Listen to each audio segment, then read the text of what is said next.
Hello नमस्कार, मी माझ्या गोडताई आणि मैत्रिणींचं माझ्या यूट्यूब चॅनलमध्ये अगदी मनापासून स्वागत करते आणि आजच्या व्हिडिओला सुरुवात करते। मनापासून अगदी हृदयातून सर्व यूट्यूब परिवाराला श्री स्वामी समर्थ। आजच्या व्हिडिओमध्ये मी तुम्हाला लवंगांचा उपाय सांगणार आहे। तर तो उपाय आपल्या यूट्यूब परिवाराने आवर्जून करावा आणि खूप प्रभावशाली उपाय आहे।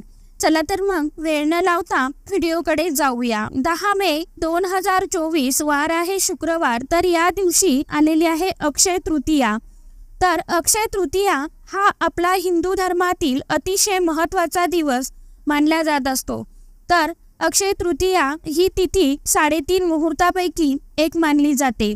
यामुळे या दिवशी सोने चांदी खरेदी करणे किंवा एखाद्या शुभ कार्याला सुरुवात करणे हे अतिशय शुभ मानले जाते। अक्षय तृतीया हा दिवस आपल्या पितरांच्या सेवेसाठी आणि भगवान श्री हरी विष्णुदेव आणि माता लक्ष्मी यांची आपण सेवा करत असतो। आणि त्याच सोबतच माता अन्नपूर्णा देवीची पूजा केली जाते। कारण या दिवशी माता पार्वतीने अन्नपूर्णा मातेचा अवतार धारण केला होता। त्यामुळे आपण माता अन्नपूर्णा देवीची पूजा सेवा उपासना आराधना करत असतो आणि या दिवशी छोटे मोठे उपाय देखील आपण करतो। तर आपण आजच्या व्हिडिओमध्ये अतिशय प्रभावशाली उपाय मी तुम्हाला सांगणार आहे। तर या आपल्याला 21 लवंगा घ्यायच्या आहे। तर या 21 लवंगाच्या ज्या आहेत त्या आपल्याला अशा ठिकाणी ठेवून द्यायच्या आहे की यामुळे आपलं सर्व दुःख दारिद्र्य अडचणी दूर होईल आणि आपल्या कुटुंबाचं वाईट गोष्टीपासून संरक्षण होईल आणि आपल्या घराची कुटुंबाची हळूहळू प्रगती होण्यास मदत देखील होईल आणि आपल्या घरामध्ये धन सुख शांती समृद्धी आपल्या घरामध्ये टिकून राहील। असा हा अत्यंत प्रभावी उपाय आहे।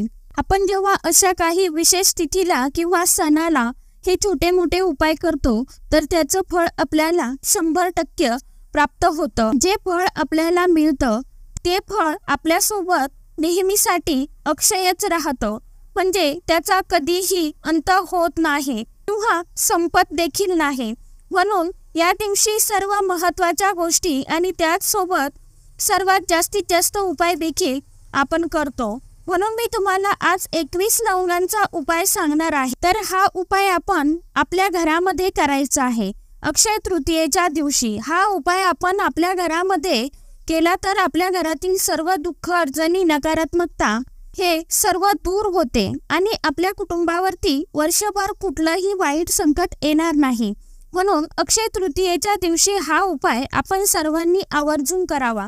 तर हा उपाय तुम्ही दिवसभरात केव्हाही करू शकता। जेव्हा तुम्हाला वेळ मिळेल तेव्हा तुम्ही केव्हाही करू शकता। कारण हा दिवस संपूर्ण दिवस अत्यंत शुभ आहे।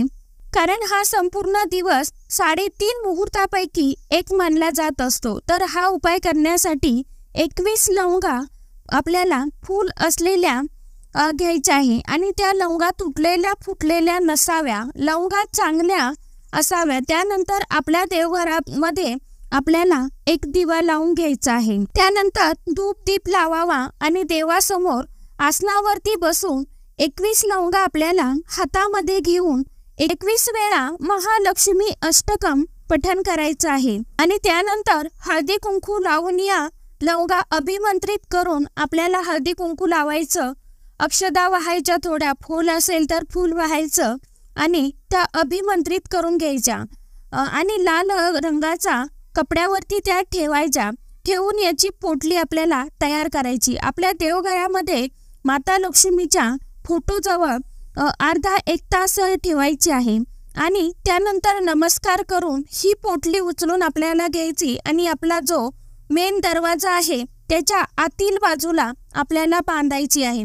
ही पोटली आपल्या घराचं कुटुंबाचं वर्षभर संरक्षण करेल आणि आपल्यावरती कधीच वाईट संकट येणार नाही किंवा वाईट वेळ येणार नाही आणि आपली आर्थिक परिस्थिती सुद्धा चांगली होऊ लागेल।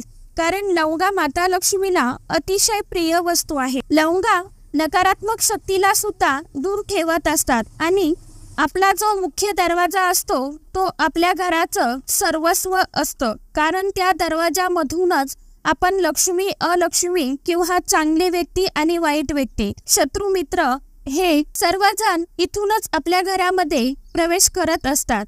आणि जेव्हा आपल्या घरामध्ये आपले शत्रू किंवा आपले मित्र नातेवाईक जे वाईट विचार घेऊन येत असतात, तेव्हा ती पोटली अशा वेळी जी व्यक्ती वाईट विचार घेऊन आपल्या घरामध्ये येते त्यावेळी ती पोटली आपल्या घरामध्ये वाईट विचारांचा प्रभाव पडू देत नसते आणि आपल्या कुटुंबाचं नेहमी संरक्षण होत असतं या पोटलीमुळे। आणि त्याचसोबत आपण ही पोटली दरवाजावरती ठेवल्याने माता लक्ष्मी आपल्या घराकडे आकर्षित होते, कारण लवंगा माता लक्ष्मीला अत्यंत प्रिय आहेत आणि या लवंगा आपण आपल्या मुख्य दरवाजावरती ठेवलेल्या असतील तर माता लक्ष्मी आकर्षित होते आणि आपल्या घरातील गरिबी दारिद्र्य नष्ट होते आणि घरातील पैशाविषयीच्या अडचणी आपल्याला येत नाही आणि पैसा आपल्या घरामध्ये टिकून राहतो, पैशाला पैसा जोडला जातो आणि माता लक्ष्मी स्थिर स्वरूपामध्ये अखंड वास करत राहते। तर यामुळे तुम्हाला हा उपाय करायचा आहे। उपाय आपण फक्त अक्षय तृतीयेच्या दिवशीच करू शकतो। हा उपाय अतिशय प्रभावशाली आहे, त्यामुळे हा उपाय अक्षय तृतीयेला आवर्जून करून बघा। तसं तर हा उपाय कुणीही करू शकता, फक्त आपला जर मासिक धर्म चालू असेल, आपल्याला सुतक वगैरे असेल तर तो उपाय आपण करायचा नाही। बाकी कुणीही तुम्हाला जर पिरियड चालू असेल तर तुम्ही घरातील कोणाकडूनही करून घेऊ शकता, पण सुतक असेल तर हा उपाय करू नका। आणि आजच्या व्हिडिओमध्ये इतकीच माहिती होती। कशी वाटली नक्की सांगा आणि व्हिडिओ आवडला असेल तर व्हिडिओला लाईक शेअर सबस्क्राईब जरूर करा। पुन्हा एकदा माझ्या YouTube परिवाराला अक्षय तृतीयेच्या खूप साऱ्या शुभेच्छा।